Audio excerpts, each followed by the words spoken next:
continuing the fight for the elms. That's right now in motion. The year was 1933.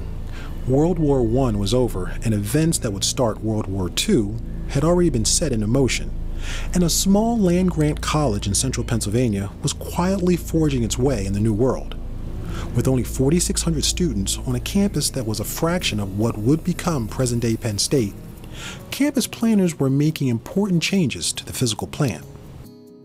Well, when Old Main was completed in 1930, the decision was made to plant some additional elms. There were elms on the mall and other locations around the campus, but the decision was made to bring in relatively mature elms for those two corners of Old Main, the southwest and southeast corner, because the building's architecture demanded something of some size to match the building itself. These trees, along with others on campus, have marked time for generations of Penn Staters who have walked in their shade. And by just being there, stoic, year after year, they've become more than parts of a landscape. So when Dutch elm disease and elm yellows forced the downing of several elms across campus, officials began to think about if or when the matching elms would succumb as well. No amount of planning can get around the sense of loss and nostalgia that many will feel for a friend that has been here for as long as most can remember.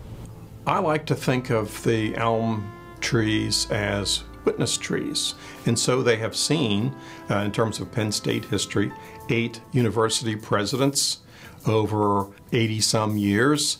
Ralph Hetzel was president at the time when the elms were transplanted to that site, and he served for the next 17 years. In fact, he died in office, in his office in Old Main, in the shadow of that one elm tree. Old Main Lawn traditionally has been a gathering point for the campus community. A lot of public events have taken place there. Student protests in the late 1960s against the Vietnam War, whether they have been solemn gatherings such as we had to memorialize the victims of 9/11. I'm thinking of the Arts Festival, which especially in its early years had a great presence near Old Main and under the elm trees. With so much that makes up the past for the tree, it makes it that much harder to implement a future. For now, because it's important to preserve the other tree, that's absolutely, a wonderful tree, it's going to be asymmetric for an unpredictable amount of time. We're not sure how long the other tree will last. Losing an elm tree, no question, is a cause for sadness.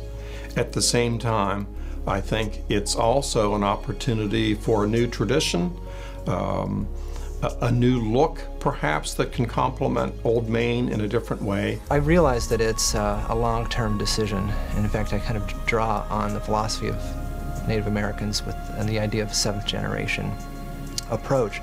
And that being that any important decision that's made for a community or for an environment should really look 7 generations ahead to try to determine what is going to be meaningful at that point. Elm was the tree of choice, and they put 300 of them all through our historic core campus. And it was a perfect tree. So I think they made the best decision they could at that time, and I certainly hope that we're making a good decision now. For In Motion, I'm Kurt Parker.